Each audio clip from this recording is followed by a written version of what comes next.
Egyptian judges and prosecutors struck back on Saturday against an attempt by President Mohamed Morsi to place his decrees above judicial review, vowing to challenge his edict in court and reportedly going on strike in Alexandria. Abdelmajid Mahmoud, the prosecutor whom Mr. Morsi is seeking to fire, declared to a crowd of cheering judges at Egypt's High Court that the presidential decree was null and void. Mr. Mahmoud, who was appointed by Mr. Morsi's predecessor, Hosni Mubarak, denounced the systematic campaign against the country's institutions in general and the judiciary in particular. Outside the court, the police fired tear gas at protesters who were denouncing Mr. Morsi and trying to force their way into the building. The judicial backlash widened a power struggle over the drafting of a new constitution that has raised alarms about a return to autocracy 22 months after the ouster of Mr. Mubarak. Mr. Morsi, the Islamist who became Egypt's first elected president in June, is seeking to assert an authority unchecked by judicial review to forestall the court ruling expected on December 2 that could disband the Constitutional Assembly and extend by 2 months the year-end deadline for that body to finish its work. A high court dissolved an earlier assembly that was to draft the constitution last spring, and Mr. Morsi's supporters accuse their secular opponents and judges appointed by Mr. Mubarak of trying to delay or derail the transition to democracy to prevent the Islamist majority from taking power.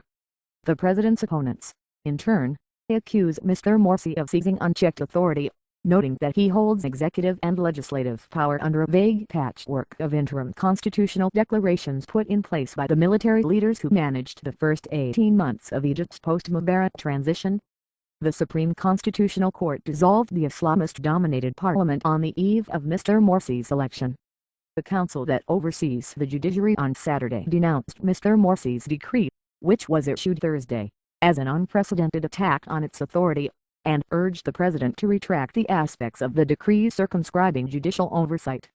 State news media reported that judges and prosecutors walked out in Alexandria, and there were other news reports of walkouts in Kouloubia and Beirut, but those could not be confirmed.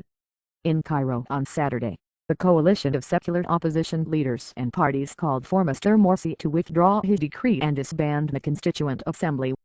The groups have long complained about the body's domination by Islamists.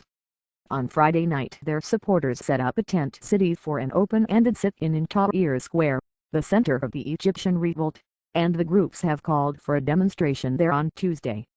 The Muslim Brotherhood, the Islamist group allied with Mr. Morsi, has called for demonstrations Sunday and Tuesday to support his moves as an effort to speed up Egypt's transition to a constitutional democracy. Near the square, a few hundred young men engaged in an unrelated battle with the police that has been going on for more than 5 days. They are demanding retribution against security officers who killed more than 40 people and blinded others with birdshot in clashes a year ago. The protesters had hung a yellow banner across the street declaring no entry to the Brotherhood. They blamed the Muslim Brotherhood for failing to back them during last year's protests. On Saturday, most appeared unconcerned, if cynical, about Mr. Morsi's decree, though some approved of his efforts to fire the Mubarak-appointed prosecutor and retry officials previously acquitted in the killings. "A drop of honey in a pool of poison," said Hassan El-Masari, 19, who lost an eye during last year's clashes.